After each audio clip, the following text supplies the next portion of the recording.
Good morning সবাইকে। দেখো আজকে সকাল থেকেই প্রচণ্ড রৌদ্র আর প্রচণ্ড গরম, 2 দিন থেকে যা গরম পড়েছে মানে বলাই মুশকিল। তো দেখো বাইরে আকাশ দেখেছো কত পরিষ্কার। তো আজ আমি এই গরমের মধ্যেই আজকে আমি তোমাদের করে দেখাবো চিকেনের একটা রেসিপি। তো আজকে আমি করবো শাহি চিকেন। তো দেখো আজকে চিকেন করবো আমি ঠিক, কিন্তু দেখো আজকে চিকেনটা আমি রসুন ছাড়া করব। তো চিকেন অনেকেই বলে চিকেন এগুলো রসুন ছাড়া খাওয়া যায় না, চিকেন মাটন। দেখো আমি আজকে রসুন ছাড়াই করব, কেমন সুন্দর চিকেন তৈরি হবে। তো দেখো আমি আগে আমি চিকেনটাকে পরিষ্কার করে নিয়েছি। এটা কিন্তু দেশি চিকেন আমাদের, ব্রয়লার না। তো চিকেনটা পরিষ্কার করে ধুয়ে জল ঝরিয়ে নিয়েছিলাম, নিয়ে এখন এটাকে ম্যারিনেট করে আমি রেখে দেবো। তাই ম্যারিনেট করার জন্য আমি এখানে হলুদ, লবণ, লঙ্কা গুঁড়ো, কাশ্মীরি লঙ্কার গুঁড়ো, টক দই দেবো, এইটুকুই দেবো, আর কিছু দেবো না। সামান্য একটু তেল দেবো, দিয়ে এটাকে আমি ভালো করে মেখে রেখে দেবো। আর একটু মানে চিলি পাউডার দেবো। তো এখানে আমি রেড চিলি পাউডার দিয়েছি। এখানে আমি আজকে গোটা লঙ্কা ইউজ করব না, আর কাঁচা লঙ্কা কয়টা দেবো, আর অল্প একটু সর্ষের তেল দেবো। রান্নাটা আমি আজকে সর্ষের তেলেই করব, সেই জন্য সর্ষের তেল দিয়ে ম্যারিনেটটা করে রাখলাম। আর গোটা গরম মশলা দিয়ে দিচ্ছি, তেজপাতা দিয়েছি, হয়ে গেছে এইটুকুই, আর কোনো মশলা নয়। এটাকে এখন মেখে রেখে দেবো। আমি অন্য সময়ও কখনো পেঁয়াজ কুচিটাও দিয়ে দিই, তো আজকে পেঁয়াজ কুচিটা দেবো না। পেঁয়াজটা আমি দেখো কী করব আজকে। তো আমি এটাকে দেখো সুন্দর করে মেখে রেখে দিলাম প্রায় 2 ঘন্টার জন্য। আমার হাতে সময় ছিল, এটা আমি সকালে করে রেখেছি, আর 2-3 ঘন্টা পরে আমি রান্নাটা করব। তো রাখা হয়ে গেল। এর মধ্যে চলো আমি তোমাদের বাকিগুলো দেখিয়ে দিই। এখানে আমি নিয়েছি একটু পোস্ত আর 6টা কাজু।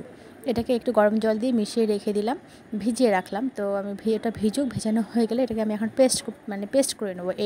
এটা আমি একসঙ্গে পেস্ট করে নিচ্ছি, কারণ মিক্সিতে না অল্প একটু করে পেস্ট করা খুব মুশকিল হয়ে যায়। সেই জন্য এখানে একটা গোটা বড় পেঁয়াজ দিয়েছি, আর আদা কুচো দিয়েছি। যেহেতু রসুন ইউজ করছি না, সেই জন্য এখানে রসুনটা দেবো না।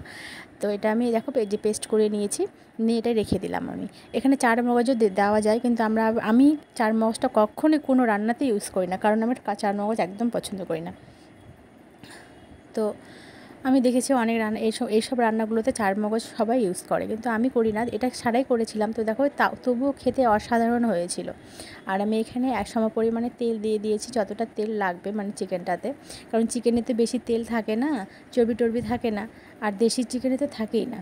তো আমি এখানে অনেকটা তেল দিয়ে দিয়েছি, দিয়ে মশলাটাকে সব দিয়ে দিলাম। এখানে প্রথমে পেঁয়াজগুলোকে ব্রাউন করে ভেজে নিয়েছি, তারপরে বাটা মশলাটা দিয়ে দিলাম। দিয়ে এখানে আমি একটা গোটা টমেটো ইউজ করা যায়, কিন্তু টমেটোটা আমি দিচ্ছি না, কারণ আমি টক দইয়ের পরিমাণটা এখানে বেশি দিয়েছি। তো এখন মশলাটা আমার কষানো হয়ে গেলে এখানে আমি আবার একটা আলু দিয়েছি 4 পিস করে। মাংসের আলু খেতে তো সবাই ভালোবাসে। তারপরে মশলা কষানো হয়ে গেলে এবার আমি ম্যারিনেট করা মাংসটা দিয়ে দেবো। দিয়ে আমি একটুখানি কষিয়ে নেবো। মাংসটাকে বেশিক্ষণ না, প্রায় 5 থেকে 7 মিনিটের মতো কষিয়ে নিয়ে এটাকে অল্প জল দিয়ে আমি ঢাকা দিয়ে রেখে দেবো। মাংস থেকে তো জল বেরোবেই। তো তোমরা কে এইভাবে রান্না করেছো মাংস কোনো দিনও আমাকে চিকেন, তো আমাকে জানাবে অবশ্যই। আর যদি কোনো দিন না করে থাকো তো এইভাবে একবার করে খাবে, দেখবে খুব অসাধারণ লাগে খেতে। তো ছোটো ছোটো চিকেন যদি হয় না, এই তোমার পোস্ত দিয়ে রোস্ট করলে কিন্তু হেভি লাগে খেতে। সেই রোস্ট একদিন আমি তোমাদের অবশ্যই করে দেখাবো।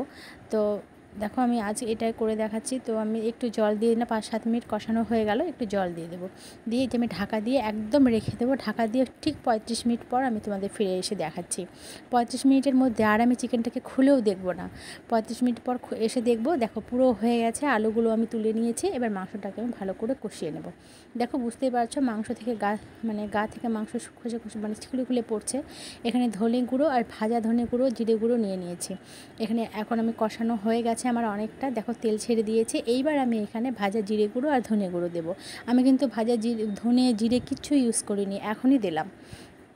দিয়ে দেখো মাংসটা বেশ আচারের মতো দেখতে হয়েছে না, কালারটাও খুব সুন্দর এসেছে। আর দেখতে বুঝতেই পারছো কতটা লোভনীয় লাগছে দেখতে। এখনই রান্না হলে তো আরও ভালো লাগবে। কেউ যদি কষা খেতে চাও এভাবেই কষা খেতে পারো। তো আমি তো মাংসের মধ্যে একটু গ্রেভি ঝোল রাখবো, সেই জন্য একটু জল দিয়ে দিলাম। দিয়ে যে আমি মেটে আর আলু তুলে রেখেছিলাম, মেটেটা তুলে রাখি আমি, নাহলে মেটেটা কি ভেঙে যায়।